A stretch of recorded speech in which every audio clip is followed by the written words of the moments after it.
চিকেনের আলু দিয়ে ঝোল অনেকেরই ভালো লাগে, আমারও খুব একটা প্রিয় খাবারের মধ্যে এটা একটা। আজ রবিবার, সেই জন্য আজকে বানিয়ে নিয়েছি আলু দিয়ে চিকেনের একটা ঝোল রেসিপি। তো শুরু থেকে শেষ অবধি পুরো ভিডিওটা দেখবেন, এবং যদি ভালো লাগে ভিডিওটা তাহলে যেন অবশ্যই লাইক, কমেন্ট, শেয়ার এবং সাবস্ক্রাইব করে দেবেন। তো চিকেনটাকে আমি আজকে কিন্তু অন্যরকমভাবে বানাচ্ছি। পুরো চিকেনটা ভালোভাবে ধুয়ে নিয়েছি এবং কড়াইয়ের মধ্যে প্রথমে ভাজতে দিয়ে দেব। তো দেখুন, পুরো চিকেনটা দেওয়ার পরে সঙ্গে সঙ্গে কিন্তু চালাতে যাবেন না, তাহলে নিচে লেগে থেকে যাবে। তো দেখুন 5 মিনিট পর যখন এটাকে নাড়াচ্ছি, তখন কিন্তু প্রত্যেকটা চিকেন আলাদা আলাদাভাবে উঠে গেছে এবং দেখুন ভাজাটাও সুন্দরভাবে হচ্ছে। এটা ভাজতে কিন্তু বেশ কিছুক্ষণ ধরে দিতে হবে, মানে যেরকমভাবে আপনি মাছ ভাজেন পুরো তেমনভাবে না ভাজলেও প্রায় 75% মতো আমি কিন্তু ভেজে নিয়েছি। এটাতে কিন্তু চিকেন যেমন একটা মানে নর্মাল রান্না করলে থসথসে বা নরম টাইপের হয়ে যায়, সেরকম টাইপের হবে না।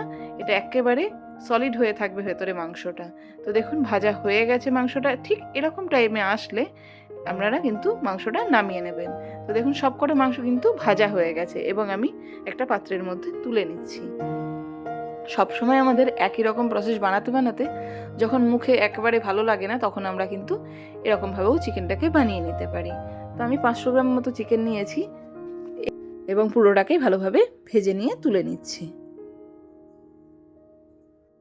আর আলু যদি এর মধ্যে পড়ে তাহলে তো আউটস্ট্যান্ডিং লাগে, কারণ কি আমাদের কষা খেতে খেতেও অনেক সময় মুখ একেবারে বসে যায়, তখন আমরা কিন্তু এরকমভাবে যদি বানাই তাহলে বেশ ভালো লাগবে। আর আলু এর মধ্যে যেরকমভাবে দেওয়া হয়েছে সেটা হচ্ছে ডুমো ডুমো করে কেটে নিয়েছি। বেশ গোটা একটা আলুকে আমি 2 ভাগ করে নিয়েছি এবং সেই আলুগুলোকেই তেলের মধ্যে ভালোভাবে, একটু বেশি পরিমাণ তেল লাগবে এর মধ্যে, কারণ কি আলুটাকেও পুরো ভেজে নিতে হবে। ধরে নিন আলুটাকে কিন্তু আপনাকে 90% মতো কুক করে নিতে হবে ভাজার অবস্থাতেই।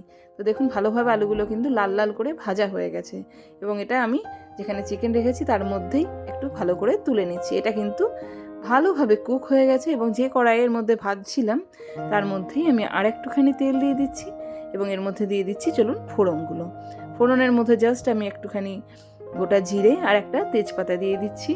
এবার এর উপরে কুচি করে রাখা পেঁয়াজগুলোকে একবারে দিয়ে দিলাম এবং কন্টিনিউ এটাকে চালিয়ে যেতে হবে, ভালোভাবে ভেজে নিতে হবে এবং যতক্ষণ না ব্রাউন হচ্ছে কন্টিনিউ কিন্তু আমাকে চালাতে হবে। তো দেখুন পেঁয়াজগুলো কিন্তু ভালোভাবে ব্রাউন ভাজা হয়ে গেছে। আর আমি মশলার প্রসেসটা দেখাইনি, এর মধ্যে আমি টমেটো, আদা, রসুন আর একটুখানি কাঁচা লঙ্কা এগুলো নিয়ে ভালো করে পেস্ট করে নিয়েছি, আর টমেটো দেওয়া আছে। এবার এটাকে ভাজতে ভাজতে ওপর থেকে দিয়ে দিচ্ছি একে একে 1 চামচ মতো হলুদ গুঁড়ো, এবার দিয়ে দিচ্ছি একটু জিরের গুঁড়ো, যে যেমন পছন্দ করেন সেই পরিমাণ দেবেন। এবার দিচ্ছি কাশ্মীরি রেড চিলি পাউডার।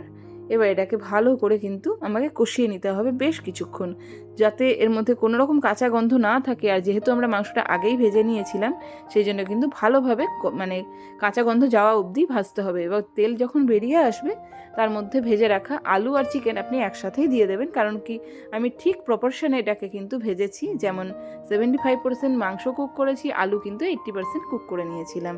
তো দেখুন এটাকে বাস নাড়াচাড়া করতে করতেই রেডি হয়ে যাবে, আপনার কোনো জলের প্রয়োজন পড়বে না, ওই জলেই রেডি হয়ে যাবে মাংসের ঝোল। আমি হালকা কষা কষা টাইপের করেছি, তাই জন্য রেসিপিটা একটুখানি ঝোল কম হয়েছে।